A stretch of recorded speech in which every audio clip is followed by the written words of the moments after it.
Muy buenos días. Bienvenidos a la primera emisión de SPAT, Sociedad de Periodismo Autónomo y Técnico. El día de hoy vamos a hablar sobre el tema del neoliberalismo. Mi nombre es Manuel. De derechos humanos, mi nombre es Elizabeth. De medio ambiente, mi nombre es Violeta. Movimientos sociales, mi nombre es Gabriela. ¿Quieren participar con nosotros? ¡Acompáñenos!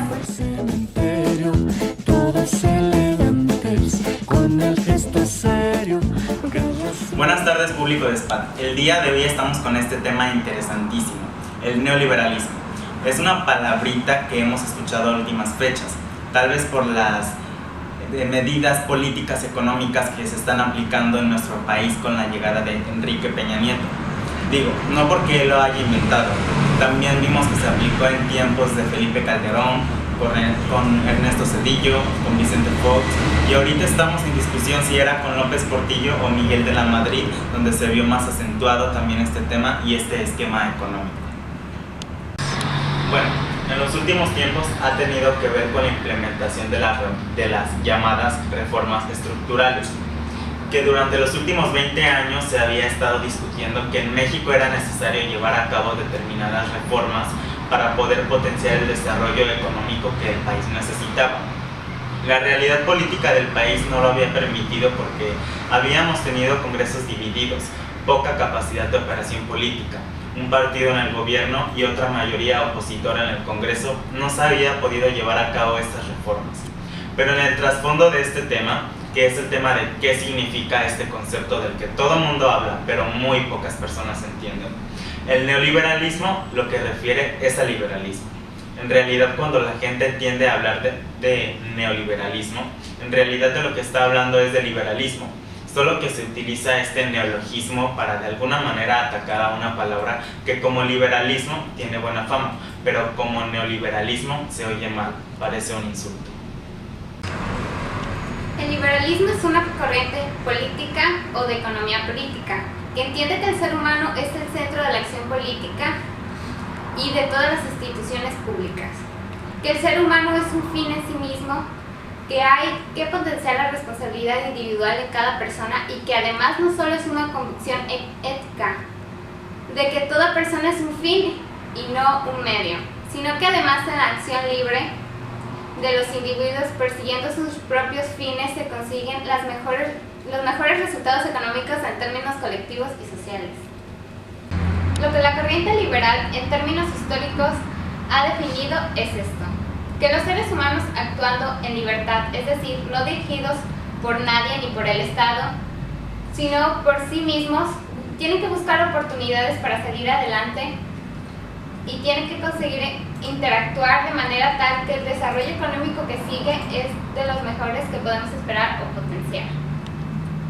Frente a la corriente liberal ha habido corrientes históricamente opuestas, como han sido las corrientes de índole socialista, que dicen que el Estado, el gobierno, tiene que controlar todo porque no pueden dejarse de la anarquía del mercado. Es decir, a las personas gobernantes a sí mismas, sino tiene que haber un ente rector que tiene que dirigir la actividad económica porque de lo contrario sería un caos. Eso es básicamente a lo que nos referimos. Políticas donde el Estado se retrae, donde se privatizan empresas y no se privatizan porque se busque hacer negocio con ellas, sino porque se cree o se tiene la creencia de que permitiendo que los privados administren este tipo de sectores van a funcionar mejor que si los administra una burocracia ineficaz. Una burocracia anquilosada con intereses políticos de por medio. La discusión en el fondo es esta. Luego se pervierte mucho acerca de casos muy concretos o muy específicos de personajes como Carlos Salinas, que hay que discutir esos temas en concreto porque la idea o la teoría está en este plano. Y en México pues hemos tenido una primera etapa liberal hasta cierto punto con Carlos Salinas, aunque ahí se puede discutir si había un poco de mercantilismo, de corporativismo, de capitalismo, de cuates como le llaman, ¿no? Que no es lo mismo que el liberalismo. El capitalismo de cuates, de amigos, del gobierno entregándole privilegios a las personas, no es lo que el pensamiento liberal defiende. El capitalismo de amigos, el policapitalismo como le llaman, es un capitalismo donde el gobierno se la pasa dando favores, dando concesiones, dando privilegios, dando monopolios a empresas particulares, y eso no es lo que el pensamiento liberal defiende. Eso es exactamente lo que el neoliberalismo no defiende, o lo que el liberalismo no defiende. El liberalismo no defiende que se entreguen privilegios, monopolios a empresas específicas. No defiende monopolios públicos, como el caso de Telmex a Carlos Slim. No defiende el capitalismo de cuates. Eso es el mercantilismo. Digo, yo sé que estas diferencias, luego son difíciles de tomar en primera instancia, pero hay que tenerlas muy claras porque luego en el discurso político, en el debate público, se confunden y se distorsionan. Por ejemplo, los retóricos y uno termina por no saber de qué está hablando. La verdad es que ningún liberal defendería la privatización de Telmex como se hizo, en un monopolio para Carlos Slim. Eso no lo defiende ningún liberal porque eso es puramente mercantilista, un privilegio entregado a un amigo. Es un acto que puede ser catalogado de corrupción, pero de eso no es de lo que se trata. De lo que se trata es de un esquema de libre mercado que permite que todas las personas que quieran competir en un área de la actividad económica lo hagan libremente, en igualdad de condiciones, arriesgando su capital para poder ofrecer mejores servicios a menores costos. Esto es lo que el pensamiento liberal defiende, y no a los capitalismos de cuates. Tenemos una llamada telefónica, la gente es muy activa, también varios mensajes de texto. Vamos al teléfono. ¿Quién está? Muy buenas tardes. Buenos días, soy Nadia Zúñiga de Bahía de Banderas, y después de saludarla a usted y a su equipo, comento lo siguiente. El problema en nuestro país no es ningún sistema económico, son los funcionarios ineptos y corruptos. Muy buen día. Gracias, doña Nadia Zúñiga. Bueno, pues ahí está dando la razón. La corrupción desafortunadamente se da en nuestro país, pero hay otros mensajes de texto. Dice una persona, el neoliberalismo es un proyecto político, económico del capitalismo impulsado por los países imperialistas y los organismos financieros internacionales, mediante el cual se controlan con el estado de las naciones en vías de desarrollo y se privilegian a los capitalistas extranjeros y naciones, cuyas consecuencias son la extrema concentración de las riquezas y el poder, el aumento masivo de la pobreza y el desempleo y los bajos salarios. A continuación tenemos una pequeña nota con el expresidente mexicano Carlos Salinas de Gortari, quien afirma que el neoliberalismo inició en 1995, año en el que había ya iniciado su mandato. Te invitamos a ver la nota. Buenas tardes, señor expresidente. ¿Qué opina usted sobre la era del neoliberalismo en México? A partir de que se establece el neoliberalismo en 1995 en nuestro país, los comentaristas nacionales e internacionales lo han llamado la década perdida. ¿Por qué? Porque durante más de 10 años México obtuvo una gran cantidad de recursos del exterior, entre exportación de petróleo, remesas de migrantes mexicanos en el extranjero que las enviaban a México, inversión extranjera directa y turismo. Con esos 4 rubros, cada año casi entraron 100,000 millones de dólares, una cantidad extraordinaria de recursos. Y al mismo tiempo la economía norteamericana y luego la mundial tuvieron su periodo de expansión más largo de la historia. ¿Y qué le pasó a México? Que en esos años crecimos por abajo del promedio de América Latina. Vamos, debajo de Haití, cuando teníamos esta afluencia extraordinaria de recursos. Se perdió una gran oportunidad de que los mexicanos tuvieran un mejor nivel de vida, oportunidades de empleo bien remuneradas y no tener que emigrar al norte, a los Estados Unidos, en busca de las oportunidades que aquí debieron de haberse generado. ¿Neoliberalismo le llama al periodo que empezó en el 95? La que los analistas internacionales definen como las llamadas de la década perdida y que se han caracterizado por el neoliberalismo, van de 95 al 2000, del 2000 al 2006. Tendremos que esperar posteriormente el balance de la que está en gestión ahora. Déjeme aquí adelantarle tal vez una pregunta que usted trajera ahí en sus... a mi administración la han querido enmarcar como neoliberal. Eso se aleja de la realidad y es un poco uno de los estereotipos que se han creado. Claro que introdujimos medidas como privatizaciones para obtener recursos y realizar programas sociales sin déficit fiscal. Claro que desregulamos una economía en la cual hasta la producción de cerillos estaba sobreregulada por el Estado por llegar a los excesos. Claro que establecimos la autonomía del Banco Central. ¿Por qué? Pues para quitarle al presidente de la República la facultad de imprimir billetes por su orden y a discreción. Decisiones que algunos han querido llamar como neoliberales, pero que en realidad gobiernos en otros países del mundo, del centro, de izquierda, de derecha, también pusieron en marcha frente a su circunstancia. No, mi administración trabajó bajo el principio del liberalismo social, que es una corriente de pensamiento y acción enraizada en la historia de México y que enfatizaba, sí, estas medidas para darles eficiencia al mercado y también evitar los abusos del Estado, pero en la cual el pueblo dejaba de ser objeto y se convertía en sujeto de su propia transformación. Alguien que no fuera economista, que no fuera especialista en estos temas, ¿cómo le explicaría las diferencias entre su liberalismo social y el neoliberalismo implementado por otros?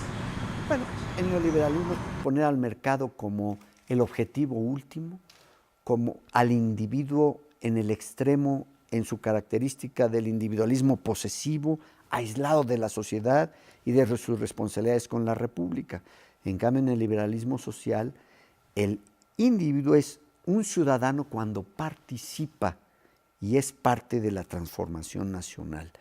Y el mercado se usa en su eficiencia, el Estado en su capacidad de darle una orientación a la regulación en beneficio de la mayoría y no para provecho de unos cuantos.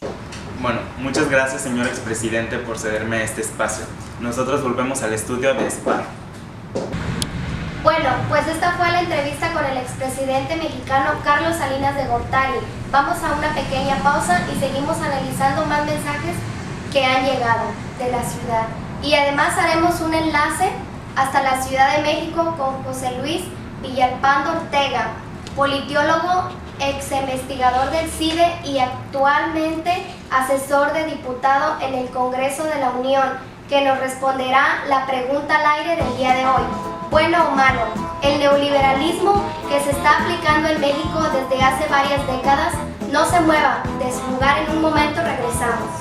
Participa desde tu teléfono, marca al 322-271-96. SPAD, Sociedad de Periodismo Autónomo y Didáctico. En un momento regresamos. En total, son 13 reformas estructurales que constituyen una nueva plataforma para el crecimiento y el desarrollo sostenido de nuestro país.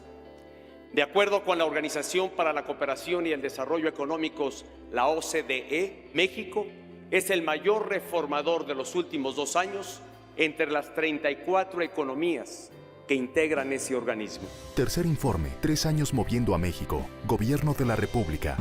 Seguimos con SPAD, Sociedad de Periodismo Autónomo y Didáctico, del Programa de Análisis del Colegio de Bachilleres del Estado de Jalisco, Puerto Vallarta. Este lunes se estima un día con temperatura máxima de 32 grados y mínima de 21 grados centígrados, con una sensación térmica de 27 grados y cielo despejado.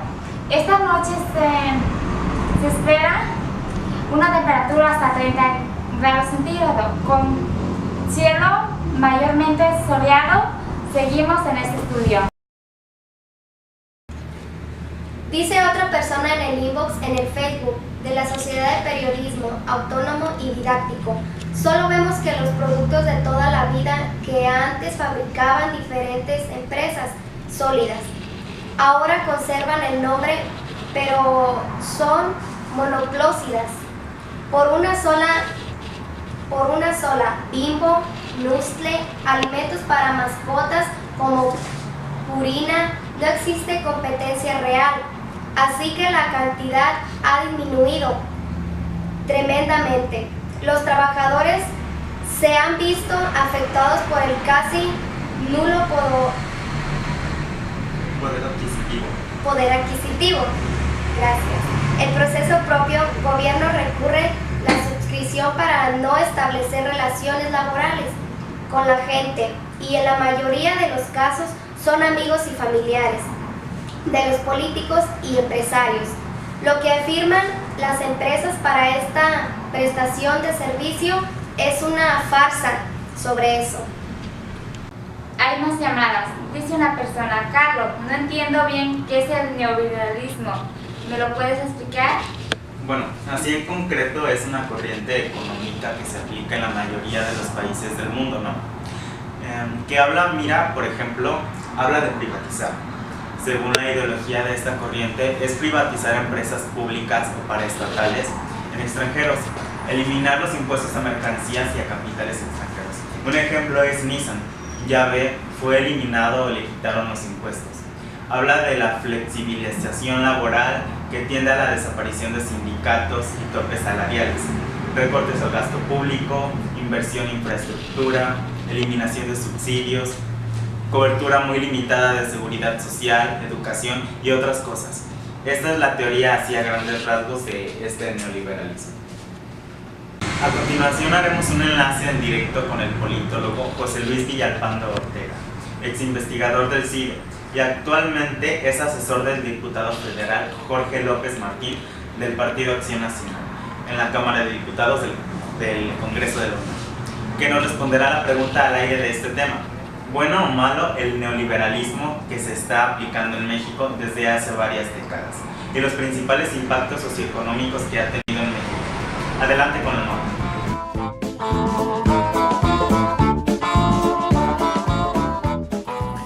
Hola a todos en Puerto Vallarta, desde la Ciudad de México.